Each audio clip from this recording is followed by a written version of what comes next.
Mga ka-confess, bago natin simulan ng wild at nakakapanabik na kwento ngayong araw, nais ko muna kayong imbitahan na mag-subscribe sa YouTube channel ng Tagalog Wild Confession. Dito, hatid namin ang maiinit, mabibigat at makabuluhang mga kwentong siguradong tatama sa damdamin. Paalala lang po, ang lahat ng kwentong maririnig ninyo ay pawang katang-isip lamang at ginawa para magbigay aliw at aral. Anumang pagkakatulad sa tunay na tao o pangyayari ay hindi sinasadya. At ngayon, mga ka-confess, ihanda nyo na ang sarili ninyo dahil isa na namang nakakaintriga at kapanapanabik na Tagalog. Wild confession ang inyong mapapakinggan. Simulan na natin.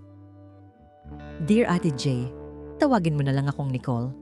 Kasalukuyan akong naninirahan dito sa San Fernando, Pampanga. Kung titingnan mo ang buhay ko mula sa labas, masasabi mong perfect na ako. Mayroon akong asawa, si Darwin, na isang masipag na engineer. Maayos ang aming pamumuhay, may sariling bahay sa isang subdivision at hindi kami kinakapos. Pero alam mo Ate J, sa kabila ng magagandang kurtina at mamahaling gamit sa loob ng bahay namin, may isang bagay na unti-unting namamatay. Ang koneksyon namin sa isa't isa. Si Darwin ay tipikal na probinsyano, mabait, tahimik, pero masyadong nakatutok sa trabaho. Sa dami ng kanyang proyekto sa labas ng probinsya, madalas ay hating gabi na siya kung umuwi. Pagdating niya, kakain lang, maliligo at matutulog na dahil pagod. Yung dating masayang kwentuhan namin habang naghahapunan, napalitan ng tunog ng kutsara at tinidor na tumatama sa plato. Isang mabilis na, "Kumusta ang araw mo?" na hindi na inaantay ang sagot. Isang mainit na hapon, habang nakatambay ako sa isang coffee shop sa May Dolores para magpalipas ng oras, tumunog ang cellphone ko. Isang notification mula sa Facebook, isang message request mula sa isang taong hindi ko inaasahan. Si Edwin. Si Edwin ay kababata ko rito sa Pampanga. Matagal kaming hindi nagkita dahil nag-abroad siya at balita ko ay kakauwi lang niya para asikasuhin ang ilang ari-arian ng pamilya nila rito.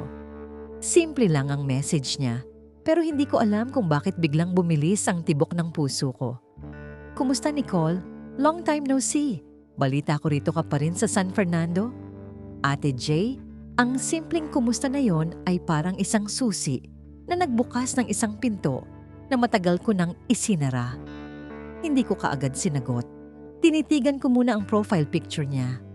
Mukhang matured na siya, mas malakas ang dating kaysa noong mga bata pa kami at may bakas ng tagumpay sa kanyang mga mata.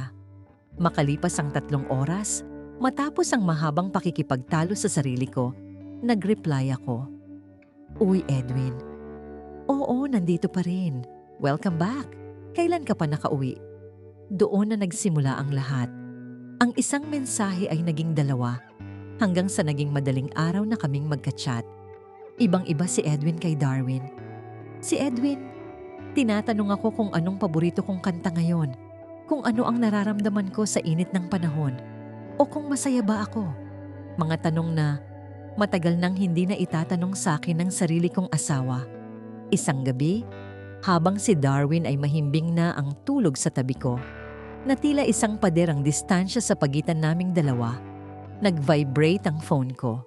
"Edwin, alam mo Nicole, naaalala ko pa rin yung amoy ng sampagita sa lumang simbahan tuwing Linggo kasama ka. Sana pwedeng ibalik ang oras." Naramdaman ko ang kurot sa puso ko. Sa gitna ng katahimikan ng San Fernando, naramdaman ko ang panganib. Panganib na hindi galing sa labas, kundi galing sa loob ng sarili kong puso. Niyaya ako ni Edwin na magkita. Isang kape lang daw, para naman makatch up kami sa mga nangyari sa buhay-buhay. Noong una, tumanggi ako. Alam kong may asawa ako. Alam kong mali. Pero habang tinitingnan ko si Darwin na nakatalikod sa akin, parang nagrebelde ang kalooban ko. Pagod na akong maging perfect wife na hindi naman napapansin. "Sige Edwin, bukas sa dati nating tagpuan sa May Plaza," reply ko. Hindi ko akalain na ang pagsang-ayong yon ay simula ng isang magulong kabanata nawawasak sa katahimikan ng buhay ko rito sa Pampanga. Kinabukasan, parang may kung anong kaba na humahaplos sa dibdib ko habang nag-aayos ako sa harap ng salamin. Nagsuot ako ng isang simpleng floral dress, pero inilaan ko ang mahabang oras sa pag-aayos ng buhok at pagpili ng pabango.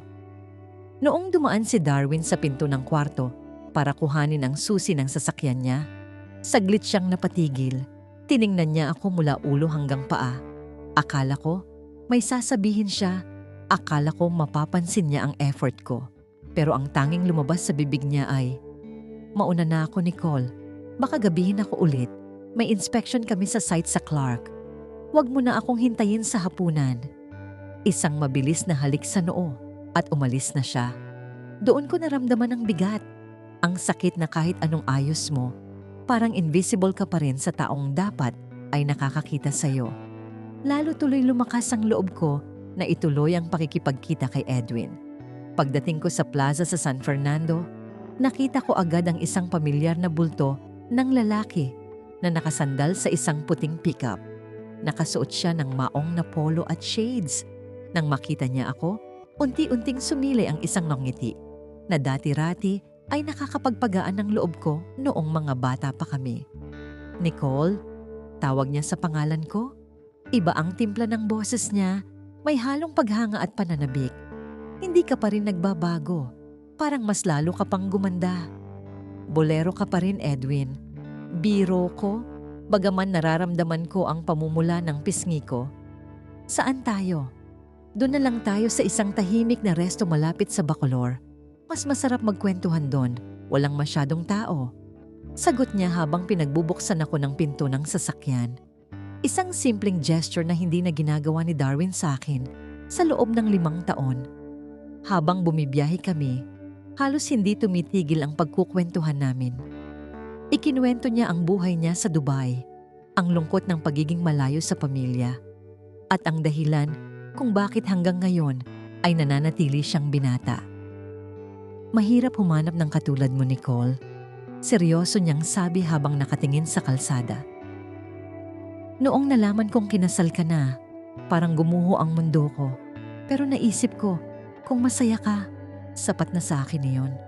Napayuko ako. "Masaya naman ako, Edwin. Mabait si Darwin, masipag." "Pero sapat na ba ang mabait at masipag para punan niyang mga mata mong parang may hinahanap na atensyon?" Direkta niyang tanong na nagpatahimik sa akin. Pagdating namin sa restaurant, pinili namin ang pwesto sa dulo kung saan tanaw ang mga palayan ng Pampanga habang papalubog ang araw. Ang bawat subo ng pagkain ay may kasamang malalim na tinginan. Ramdam ko ang tensyon sa pagitan naming dalawa. Ang uri ng tensyon na matagal ko nang hindi nararamdaman sa loob ng sarili kong tahanan. Inabot niya ang kamay ko na nasa ibabaw ng lamesa. "Nicole, hindi ako bumalik para manggulo. Pero simula noong mag-chat tayo, hindi ko na maalis sa isip ko na baka binigyan tayo ng tadhana ng pangalawang pagkakataon. Edwin, may asawa ako. Alam mo yan." Mahina akong paalala, pero hindi ko binawi ang kamay ko. Hinayaan ko siyang hawakan ang mga daliri ko. Ang init ng balat niya ay tila kuryenteng gumagapang sa buong katawan ko. Alam ko, pero hindi ba pwedeng maging masaya kahit pansamantala lang? Isang kumusta lang naman ang simula nito, Nicole. Pero bakit parang ayaw na nating magpaalam? Gabi na nang ihatid niya ako malapit sa subdivision namin. Hindi niya ako ibinaba sa tapat mismo ng bahay para iwas chismis. Bago ako bumaba, hinawakan niya ang batok ko at tinitigan ako sa mga mata. Muntik na kaming maghalikan, pero mabilis akong nakabawi at lumabas ng sasakyan.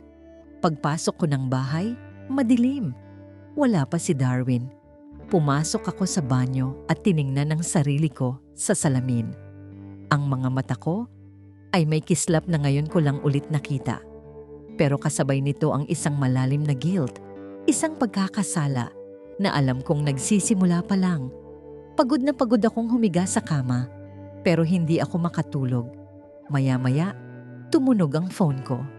"Edwin, hindi ako makatulog. Amoy mo pa rin ang nasa loob ng sasakyan ko. Gusto kitang makita ulit bukas." Pwede ba? Napatingin ako sa pinto ng kwarto. Narinig ko ang pagpasok ng sasakyan ni Darwin sa garahe. Pagod na naman siya. Walang kibo. Walang dalang kwento. Samantalang ang lalaking nasa kabilang linya, handang makinig sa bawat hininga ko, pinindot ko ang reply button. Sige, sa dating lugar. Doon ko napagtanto, Ate Jay, na ang simpleng kumusta ay hindi lang pala simula ng isang pag-uusap. Ito na pala ang simula ng pagguho ng lahat ng pinangalagaan kong dangal. Sa bawat araw na lumilipas, ang pagitan namin ni Edwin ay unti-unting kumikipot at ang distansya namin ni Darwin ay nagiging isang malalim na bangin. Nagsimula ang mga patagong pagkikita. Mula sa kape, naging lunch, hanggang sa naging mga out-of-town trips sa Subic o kaya sa Tagaytay, tuwing sasabihin ni Darwin na out-of-town din siya para sa trabaho. Ang San Fernando, na dati ay tahimik na saksi ng tapat kong pagmamahal sa asawa, ngayon ay naging mapanganib na playground ng aking mga lihim. Isang hapon, habang nasa loob kami ng isang hotel room sa Clark, biglang tumawag si Darwin. Ang puso ko ay parang gustong tumalon sa lalamunan ko. Tiningnan ko si Edwin na noon ay nakahiga sa tabi ko, walang suot na pang-itaas at nakatingin din sa phone ko. Nicole, nasaan ka? Tumatawag ako sa landline sa bahay, walang sumasagot. Bungad ni Darwin. Ang boses niya ay bakas ang pag-aalala o baka hinala. Nasa mall lang ako, Darwin. Namimili ng mga gamit sa bahay. Bakit? Pilit kong pinapakalma ang boses ko habang nararamdaman ko ang malamig na pawis sa noo ko. Umuwi ka na agad. May surprise ako sa'yo. Maaga akong natapos sa site ngayon. Mag-celebrate tayo ng anniversary natin. Nakalimutan mo ba? 5th anniversary natin ngayon. Napako ako sa kinatatayuan ko. Ang anibersaryo namin. Sa sobrang pagkalunod ko sa atensyon ni Edwin, nakalimutan ko ang petsa na nagbubuklod sa amin ni Darwin. Tiningnan ko si Edwin at nakita ko sa kanyang mga mata ang isang uri ng pagmamay-ari na tila ayaw na akong pakawalan. Darwin, pasensya na. Medyo mahaba ang pila sa checkout pero pabalik na ako. Nauutal kong sagot habang mabilis na kinukuha ang aking mga gamit. Pinatayan ko siya ng telepono dahil hindi ko na kaya ang bigat ng boses niya. Tumingin ako kay Edwin. Nakita ko ang lungkot at bahagyang galit sa kanyang mga mata. Aalis ka na? Ngayon pa na nahanap natin ang saya na matagal mong hinahanap? Tanong ni Edwin. Hinawakan niya ang braso ko. Sinusubukang pigilan ang bawat galaw ko. Edwin, anniversary namin ngayon. Hindi ko pwedeng baliwalain ang 5 taon dahil lang sa ilang linggong kilig. Sagot ko. Pero deep inside, alam kong tinatraidor ko na ang sarili ko. Mabilis akong nagmaneho pa uwi. Ang isip ko ay naglalaban. Sa isang banda, nandoon ang asawa kong tapat at masipag pero kulang sa oras. At sa kabilang banda ay ang lalaking nagparamdam sa akin na buhay ako pero sa maling paraan. Pagdating ko sa bahay, bumungad sa akin ang mga bulaklak, paborito kong pagkain, at isang maliit na kahon ng alahas sa ibabaw ng hapagkainan. Nakatayo si Darwin, nakasuot ng maayos na damit, may ngiti sa mga labi na matagal ko nang hindi nakikita. Happy anniversary, Nicole. Alam kong naging abala ko nitong mga nakaraang buwan. Kaya pala hindi mo ako pinapansin dahil siguro sa pagkukulang ko. Heto, pambawi ko sa lahat, sabi niya sabay yakap sa akin ng mahigpit. Doon, Ate Jay, gumuho ang mundo ko. Ang yakap na dapat ay nagbibigay ng komportable ay naging parang kadena na sumasakal sa akin dahil sa tindi ng konsensya. Lumipas ang mga araw, pinilit kong umiwas kay Edwin. Blinak ko ang number niya, hindi ko na sinasagot ang mga mensahe niya. Pero hindi ganoon kadali tumakas sa kasalanan. Isang gabi, habang naghahapunan kami ni Darwin, biglang may kumatok sa pinto. Pagbukas ko, laking gulat ko nang makita si Edwin. Sino siya, Nicole? Tanong ni Darwin na lumapit sa pinto. Darwin? Si Edwin, kababata ko. Mabilis kong pakilala habang ang tuhod ko ay nanginginig. Tumingin si Edwin ng diretso kay Darwin at pagkatapos ay sa akin. Napadaan lang ako, Nicole. Gusto ko lang ibalik yung scarf na naiwan mo sa sasakyan ko noong hapon na nagpunta tayo sa Clark. Natahimik ang buong paligid. Ang tingin ni Darwin ay nagpalipat-lipat sa aming dalawa. Ang scarf na yon ay ang mismong regalo niya sa akin noong nakaraang taon. Sa sandaling iyon, alam kong tapos na ang pagpapanggap. Ang lahat ng lihim, ang lahat ng kumusta na naging simula ng lahat ay nauwi sa isang masakit na katotohanan. Nagkaroon ng malaking gulo. Hindi ko na maibabalik ang tiwala na winasak ko. Pinili ni Darwin na maghiwalay kami. Ang bahay na pinaghirapan naming itayo ay naging isang malamig na monumento ng aking pagkakamali. Si Edwin naman, bagaman handa raw akong tanggapin, ay hindi ko na rin nagawang balikan dahil sa tuwing titingin ako sa kanya, ang nakikita ko ay ang pagkasira ng aking pamilya. Minsan, ang atensyon ay parang lason na nakabalot sa kendi. Masarap sa simula, pero unti-unti kang papatayin sa loob. Natuto ako sa mahirap na paraan na ang tunay na pagmamahal ay hindi lang nasusukat sa tamis ng salita, kundi sa katapatan kahit sa gitna ng panunuyo ng damdamin. Mga ka-confess, at dyan na nagtatapos ang ating kwento para sa araw na ito. Yan ang kwento ni Nicole, isang paalala na ang bawat desisyon natin ay may kaakibat na pananagutan, lalo na pagdating sa usaping puso. Maraming salamat sa inyong walang sawang pakikinig. Hanggang sa huli, sana ay may napulot kayong aral sa kwentong ating ibinahagi. Hanggang sa susunod nating Tagalog Wild Confession, kung saan ang bawat lihim ay may boses at ang bawat kwento ay may aral. Huwag niyong kalimutang mag-subscribe dito sa aming YouTube channel at i-click ang notification bell para laging updated sa mga bagong upload. I-follow niyo na rin ang aming Facebook page na Tagalog Wild Confession para sa mas marami pang nakakaintriga at kapanapanabik na mga kwento. Muli, ako ang inyong lingkod. Maraming salamat at hanggang sa muli, mga ka-confess. Ingat kayong lahat.